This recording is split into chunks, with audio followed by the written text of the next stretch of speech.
എല്ലാ പ്രിയ വിദ്യാർത്ഥികൾക്കും പുതിയൊരു വീഡിയോയിലേക്ക് സ്വാഗതം. SLC+1+2 റിസൾട്ട് 2024 വിദ്യാർത്ഥികൾക്ക് സന്തോഷ വാർത്ത. റിസൾട്ട് ഉടനുണ്ടാകുമോ? വിശദമായ വാർത്തയിലേക്ക് പോകാം. ആദ്യമായിട്ട് കാണുന്ന വിദ്യാർത്ഥികളുണ്ടെങ്കിൽ തീർച്ചയായും മറക്കണ്ട സബ്സ്ക്രൈബ് ചെയ്ത് കൂടെ പ്രത്യേകം ശ്രദ്ധിക്കുക. സബ്സ്ക്രൈബ് ചെയ്തതിനൊപ്പം നോട്ടിഫിക്കേഷൻ ബെല്ലുകളിലെ ഓൾ ഓപ്ഷൻ എനേബിൾ ചെയ്യുക. വീഡിയോ യൂസ്ഫുള്ളായി തോന്നുകയാണെങ്കിൽ മാക്സിമം ഒന്ന് ലൈക്കും കൂടി ചെയ്യുക. സുഹൃത്തുക്കളിലേക്കൊന്ന് ഷെയർ എത്തിക്കാനും കൂടെ പ്രത്യേകം ശ്രദ്ധിക്കുക. അപ്പോൾ നമുക്ക് നേരെ വീഡിയോയിലേക്ക് പോകാം. വീഡിയോയിലേക്ക് പോകുന്നതിന് മുമ്പായി നമ്മുടെ ചാനലിൽ വീഡിയോ കാണുന്ന 100-ൽ 10 വിദ്യാർത്ഥികൾ പോലും ചാനൽ ഇതുവരെയും സബ്സ്ക്രൈബ് ചെയ്യാത്ത വിദ്യാർത്ഥികളാണ്. പ്രിയ വിദ്യാർത്ഥികളെ, അങ്ങനെ ആവരുത്. തീർച്ചയായും വിദ്യാർത്ഥികൾ നമ്മുടെ ചാനലൊന്ന് സബ്സ്ക്രൈബ് ചെയ്ത് കാണുക. നമ്മുടെ ചാനലിൽ വിദ്യാർത്ഥികൾക്ക് വളരെ യൂസ്ഫുള്ളാകുന്ന വീഡിയോസാണ് അപ്ലോഡ് ചെയ്തുകൊണ്ടിരിക്കുന്നത്. അപ്പോൾ അവയെല്ലാം ലഭിക്കാൻ തീർച്ചയായും സബ്സ്ക്രൈബ് ചെയ്യുക. നിങ്ങൾക്ക് എന്തെങ്കിലും സംശയമോ കാര്യങ്ങളോ ഒക്കെ ഉണ്ട് എങ്കിൽ വീഡിയോയ്ക്ക് താഴെ ഒന്ന് കമൻറ്റ് ചെയ്യുന്ന പക്ഷം തീർച്ചയായും നമ്മളത് വീഡിയോ ചെയ്യുന്നതായിരിക്കും. അപ്പോൾ നമുക്ക് നേരെ വീഡിയോയിലേക്ക് പോവാം. SLC+1+2 റിസൾട്ട് 2024 വിദ്യാർത്ഥികൾക്ക് സന്തോഷം നൽകുന്ന വാർത്തയാണിപ്പോൾ പുറത്തു വരുന്നത്. അതായത് ഈ 3 SLCയുടെയും +1ൻ്റെയും +2ൻ്റെയൊക്കെ വാലുവേഷൻ പൂർത്തിയായിട്ടുണ്ടെന്ന് വിദ്യാർത്ഥികൾ ഓർത്തിരിക്കുക. SLCയുടെ റിസൾട്ട് എന്തായിരിക്കും? കഴിഞ്ഞ വർഷം മെയ് 19 SLC റിസൾട്ട് അനൗൺസ്മെൻറ്റ് ചെയ്തത്. ഇത്തവണ എന്തായിരിക്കും? മെയ് 10 കൂടിയൊക്കെ വരുമെന്ന് നമ്മളൊരു ഡേറ്റ് കാണുന്നുണ്ടെങ്കിൽ പോലും അതെല്ലാം ഒരു അൺഒഫീഷ്യൽ ഡേറ്റാണ്.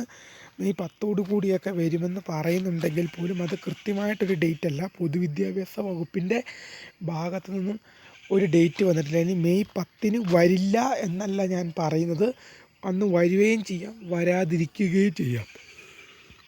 പൊതുവിദ്യാഭ്യാസ വകുപ്പ് മെയ് 10 ഡേറ്റ് ഇതുവരെ അനൗൺസ്മെൻറ്റ് ചെയ്തിട്ടില്ല. കഴിഞ്ഞ വർഷം മെയ് 19 വന്നത്.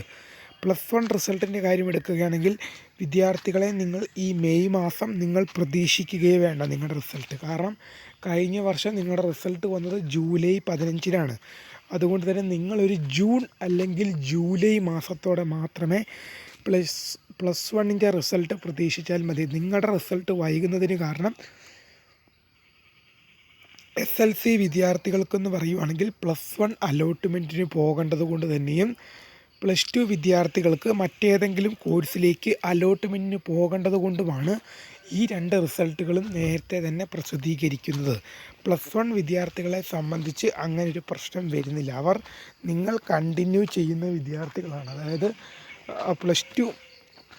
+2യിലേക്ക് നിങ്ങൾ കണ്ടിന്യൂ ചെയ്യുന്ന വിദ്യാർത്ഥികളാണ്. നിങ്ങൾ എവിടെയും അഡ്മിഷൻ എടുക്കാൻ പോകുന്നൊരു സാഹചര്യം ഉണ്ടാകുന്നില്ല. അതുകൊണ്ട് തന്നെയാണ് നിങ്ങളുടെ റിസൾട്ട് അനൗൺസ്മെൻറ്റ് ചെയ്യാൻ വൈകുന്നത് തന്നെയും.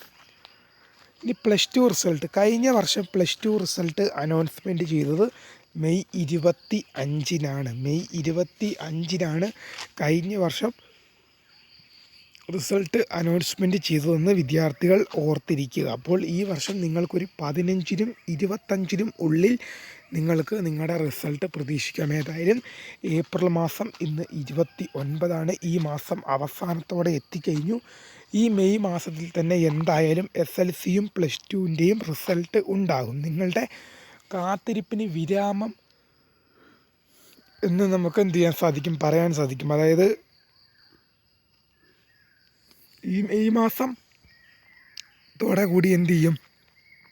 SLCയുടെയും +2ൻ്റെയും ഒക്കെ റിസൾട്ട് മെയ് മാസത്തോടു കൂടി അനൗൺസ്മെൻറ്റ് ചെയ്യുമെന്നാണ് നമുക്കിപ്പോൾ ലഭിക്കുന്ന വളരെ പ്രധാനപ്പെട്ട അപ്ഡേറ്റുകൾ എന്ന് വിദ്യാർത്ഥികൾ ഓർത്തിരിക്കുക. അപ്പോൾ ഇതൊക്കെ ഏതായാലും വിദ്യാർത്ഥികൾക്ക് സന്തോഷം നൽകുന്ന വാർത്തയാണ്. SLC വിദ്യാർത്ഥികളെ സംബന്ധിച്ച് അവർക്കിനി അഡ്മിഷൻ പ്രോസസ്സുകളുണ്ട്. +2 വിദ്യാർത്ഥികളെ സംബന്ധിച്ചും മറ്റേതെങ്കിലും കോഴ്സിലേക്കുള്ള അഡ്മിഷൻ ഉണ്ടാകും. ഡിഗ്രി, പോളിടെക്നിക്, ITA പോലുള്ള കോഴ്സുകളിലേക്ക് അഡ്മിഷൻ ഉണ്ടാകും. ഏതായാലും നല്ലൊരു റിസൾട്ട്. ഞാനും ഇപ്പോൾ +2 എഴുതിയിരിക്കുകയാണ്. എനിക്കും നിങ്ങൾക്കും വിചാരിച്ചതിലും അധികം മാർക്ക് കിട്ടട്ടെ എന്ന് ഞാൻ ആശംസിക്കുന്നു, എനിക്കും നിങ്ങൾക്കും ഒക്കെ. പിന്നെ നമ്മുടെ ചാനൽ വീഡിയോ കാണുന്ന വിദ്യാർത്ഥികളിൽ 100 പേരിൽ 10 വിദ്യാർത്ഥികൾ പോലും ഇതുവരെയും സബ്സ്ക്രൈബ് ചെയ്യാതെ കാണുന്ന വിദ്യാർത്ഥികളാണ്. പ്രിയ വിദ്യാർത്ഥികളെ, അങ്ങനെ ആവരുത്. തീർച്ചയായും ഒന്ന് സബ്സ്ക്രൈബ് ചെയ്ത് കാണുക. സബ്സ്ക്രൈബ് ചെയ്തതിനപ്പോൾ നോട്ടിഫിക്കേഷൻ ബെല്ലുകളെ ഓൾ ഓപ്ഷൻ എനേബിൾ ചെയ്യുക. അപ്പോൾ പുതിയ വീഡിയോ കാണുന്നവരെ എല്ലാ വിദ്യാർത്ഥികൾക്കും ബൈ. പിന്നെ പോകുന്നതിന് മുമ്പ് സബ്സ്ക്രൈബ് ചെയ്യാൻ മറക്കാതിരിക്കുക.